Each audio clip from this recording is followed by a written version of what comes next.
ఇలా అంటే ఏందని, ఎందుకని ఆ మాదిర ఏంది ఆ ప్రవర్తన ఏంది, నువ్వు మాట్లాడిన దానికి అర్థమైంది. గతంలో అంటే రన్లెమ్మ అన్నావు సిద్ధం సభల్లో, వచ్చినారు, వచ్చి ఏ విధంగా చేశారో, ఏ విధమైనటువంటి ప్రజా తీర్పు ఇచ్చినారో మనం చూసాం. అయినప్పటికీ మన దగ్గరికి వచ్చి ఫోటో అడుగుతున్నారంటే మనం అదృష్టం అనే చెప్పుకోవాలి, ఇదేం ఆశామాషా పని కాదు. మరి అటువంటి వాళ్ళు వచ్చి మాట్లాడినప్పుడు నువ్వు ఏంది ఇది ఇట్లా ఒకటి దిక్కు చూడు, అది చూడు, ఇప్పుడు చూడు, మీరు బాగా చూడండి. నమస్కారం ప్రజలారా, మనమేమో మన జగనన్న కోసం అహర్నిశలో కష్టపడతా, జగనన్న మళ్ళా ముఖ్యమంత్రి అంటే కాలేడు, ప్రధానమంత్రిని ఖచ్చితంగా చేద్దాం, ప్రధానమంత్రి కావాలా అనేటువంటి ఒక లక్ష్యం పెట్టుకొని ఆ దిశగా మనం అడుగులేస్తా ఉంటే, జగనన్న ఏమో చంద్రబాబు నాయుడు గారి గురించి ఏం మాట్లాడుతున్నాడు, ఏంది కథ అంటే ఆడ పేపర్ ఇచ్చినోడు సరిలేడా, లేకుంటే ఉంటే అన్నయ్య ఏమన్నా ఆ విధంగా మాట్లాడుతున్నాడా, లేకంటే కూటమి ప్రభుత్వం ఆ విధంగా పనిచేస్తుందనే అన్న మైండ్లో నాటుకుపోయిందా, ఏందనేది అర్థం కాకుండా ఉండదు. ఎందుకంటే అన్నకు ఎలివేషన్ లేచే వాళ్ళందరూ ఈరోజు చాలా నిరాశ నిస్పృహలో ఉన్నారు. ఎందుకంటే ఎందుకు ఈ విధంగా మాట్లాడుతున్నాడు అని. సరే, ఇంతకు మన అన్నయ్య మాట్లాడినాడు, ఏంది కథ అనేది మనం ఒకసారి చూద్దాం. చూసిన తర్వాత ఖచ్చితంగా వీడియోని విశ్లేషణ చేయాల్సినటువంటి అవసరం ఎంతైనా ఉన్నది. ప్రజలారా, మీరు కూడా చూసి మీ అభిప్రాయాన్ని తప్పకుండా కామెంట్ రూపంలో తెలియజేయండి. ఇక మనం అన్నయ్య మాట్లాడుతున్నాడో ఇందాం. చెప్పన్నా, నువ్వు చెప్పు.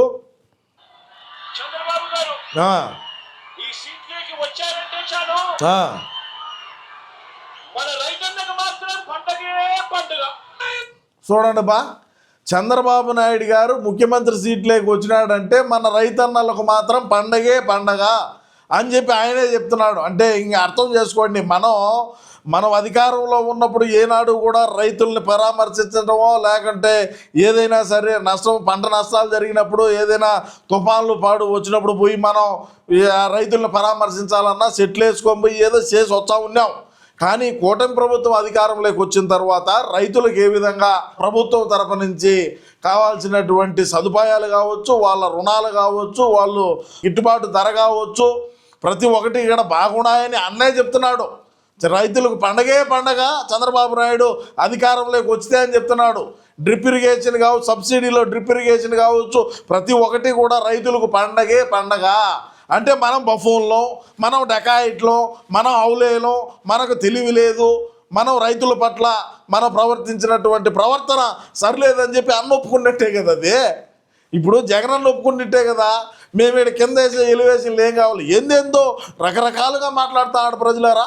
అది ఏం అర్థం కావడంలే. అంటే అది ఏమన్నా పారాసెటమాల్ ప్రభావమా, లేకంటే లండన్లో తయారైనటువంటి గోళీల ప్రభావమో, మరి ఏందో అర్థం కాకుండా ఉన్న పరిస్థితి.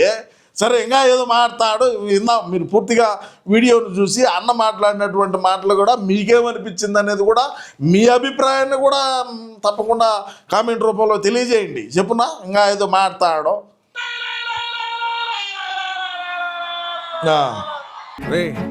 అండ్ ఎవరికైనా చూపించండి రా, వదిలేయకండి రా బాబు అని. అలాగా ఏంది ఏందని కదా ఇలా అంటే ఏందని, ఎందుకని ఆ మాదిర ఏంది ఆ ప్రవర్తన ఏంది, నువ్వు మాట్లాడిన దానికి అర్థమైంది.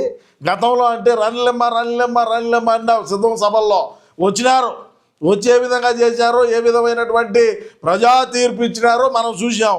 ఈరోజు ఇదేంది ఏంది, ఎందుకే ఇట్లా విచిత్రమైనటువంటి మాటలు దేనికి, ఏం అవసరమో, అది ఏంది, దాని అర్థమైంది, దాని అర్థమైంది. ఇప్పుడు ఇక్కడ చూడండి, మీరు బాగా గమనించండి.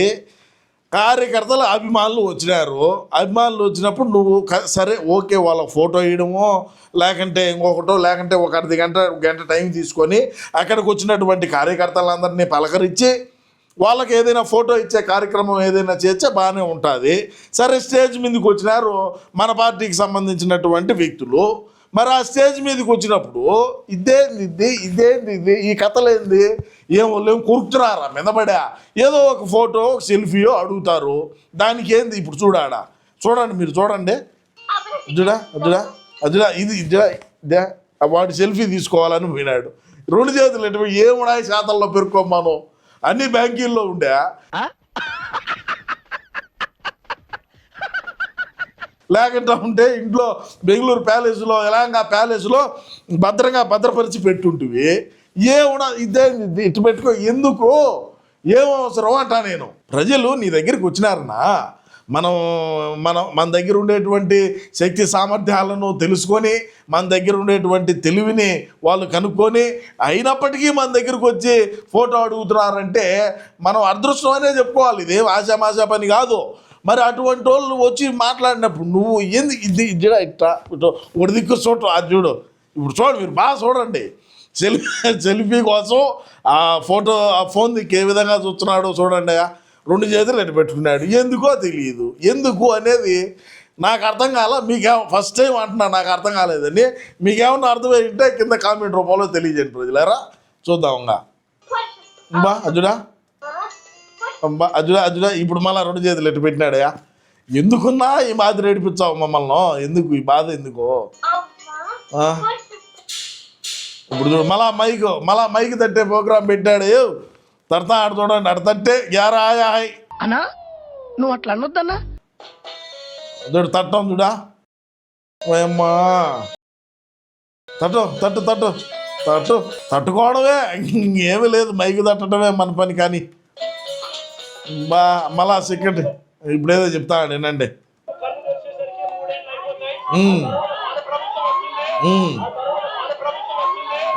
కళ్ళు మూసుకొని కళ్ళు తెరుచుకో. ఎంతమందికి చెప్తావు? కనపడినోడికల్లా అది అమ్మ బతుకిదే. కళ్ళు మూసుకోండి, కళ్ళు తెరచండి. వాళ్ళు చేసేది అదే. ప్రతి ఒక్కరు కూడా కళ్ళు మూసుకొని తెరచుకుంటా ఉంటే బతకలేరు. ఎవడన్నా కనపడి కళ్ళు మూసుకొని కళ్ళు తెరచండి. 3 ఏళ్ళు అయిపోతుంది. మనం వచ్చానే ఈసారి దీనాక రాష్ట్రాన్ని ఇంకా పక్క రాష్ట్రానికి అమ్ముదాం. మనం సిద్ధంగా ఉండండి. కళ్ళు మూసుకొని కళ్ళు తెరచండి. ఇదే మాట. ఇంక రెండో మాట ఏమన్నా చెప్పినాడా? ఎవరైనా ఏదైనా సరే నా బిడ్డకు కాలేజీకు ఆర్థిక సాయం చేయండినో, లేకంటే నా బిడ్డలకు లేకంటే ఇంకొకటి చేయమనో, లేకంటే నాకు ఇదేదన్నా పింఛన్ రాలేదనో, లేకంటే నా భూమిని ఏదన్నా ఆన్లైన్ చేయమనో, లేకంటే ఉంటే ఇంకొకటో లేదైనా హాస్పిటల్లో కొద్దిగా మీరు చెప్పండి సార్ అనో, లేకంటే నేను ఎవరైనా ప్రమాదవశాత్తు ఏదైనా వాళ్ళ కుటుంబంలో పెద్ద మనిషిని కోల్పోతే ఈ మాదిరి మేము కోల్పోయినామయ్యా, మాకు ఏదైనా కొద్దిగా సాయం చేయండి అంటే ఏమి చేయమన్నా మన ప్రభు మీరు కళ్ళు మూసుకొని సరిగ్గా తెరచండి. మన ప్రభుత్వం చించుదాము, వచ్చినాక పరామని చించుదాము, ఏమి ఎటువంటి ఇబ్బంది లేదని చెప్పవుతారు. అదే విధంగా అదే చెప్తున్నావు కదా. యాడికి ఊడు వచ్చినా కూడా ఏమి నీ దగ్గర డబ్బు లేదా? ఎవడైనా నీ కాడికి ఆర్థిక సాయం చేయండి, నా బిడ్డకి మాత్రం చదువుకోవాలని చెప్తే ఇదో ఇమీడియట్లీగా 2 లక్షలు ఇచ్చినాను, మీ బిడ్డకు పోయి కాలేజీలో డబ్బు కట్టి చదివించండి. ఏదో నా మెడికల్ బిల్లుకి మాత్రం అవసరం, ఇదో 1 లక్ష రూపాయలు తీసుకొని పోయి చదివి పోయి కాలేజీ పోయి హాస్పిటల్లో పోయి మంచి ట్రీట్మెంట్ ఇప్పించు. నా బిడ్డను నేను కోల్పోయినాను ఈ మాదిరికి. నీకు ఏదైనా సరే నువ్వు జీవనానికి నువ్వు బతికేదానికి ఏదైనా ఒకటి ఆలోచన చేసుకొని రా, మేము ఏదైనా సాయం చేస్తాం. నువ్వు ఏదైనా పెట్టుకుందువు, ఒక కిరాణా కొట్టో లేదంటే ఇంకొకటో ఏదైనా ఒకటి పెట్టుకొని బతుకు. చెప్పేమి డబ్బు లేదా మన దగ్గర? కోట్ల రూపాయల అవినీతి సొమ్మంతా దొబ్బి యలహంక ప్యాలెస్లో బెడ్ల కింద పెట్టుకోండి. లెక్కన ఏం చేస్తాము? ఏం చేయాలని మన వెనకలు ఊరిన ఉన్నారంగా మళ్ళా రాజకీయంలోకి వచ్చి చేసేదానికి ఉండే శనాయన్న కూడా అనిపించి ఇంకెవరు లేకపోయా ఎందుకు నా ఈ లెక్క అంతా ఏం చేస్తావో? ఎన్నో పరిస్థితి చెప్పు. ఇంకా చేస్తాడు విచిత్రమైన ఉన్నాయిలే. చూడ అది ఇది దేనివల్ల దేని ప్రభావం అన్న మీద చూపించిందో మీరు ఒకసారి ఆలోచన చేయండి. తంటాడు ఏంది చూడండి మీరు. ఏం అర్థం కాలా లేదు, నిద్రలేదు చూస్తానే ఇవే కనపడుతున్నాయి. ఎందుకు ఒకసారి మీతో కూడా షేర్ చేసుకున్నానంటే నాకు ఆ బాధ పోతుందని నేను మీతో షేర్ చేసుకుంటున్నా. ప్రజలారా ఏం చేస్తావు చెప్పు. చూడండి చూడా అంటున్నాడు. ఏందో చూడా ఏందని కదా. ఎందుకు ఈ విధంగా మారడానికి గల ప్రధానమైనటువంటి ఒక 3 కారణాలు మీరు మీ అభిప్రాయాన్ని కామెంట్లో తెలియజేయండి. ప్రతి ఒక్క కామెంట్ని కూడా మనం పరిగణలోకి తీసుకుందాం.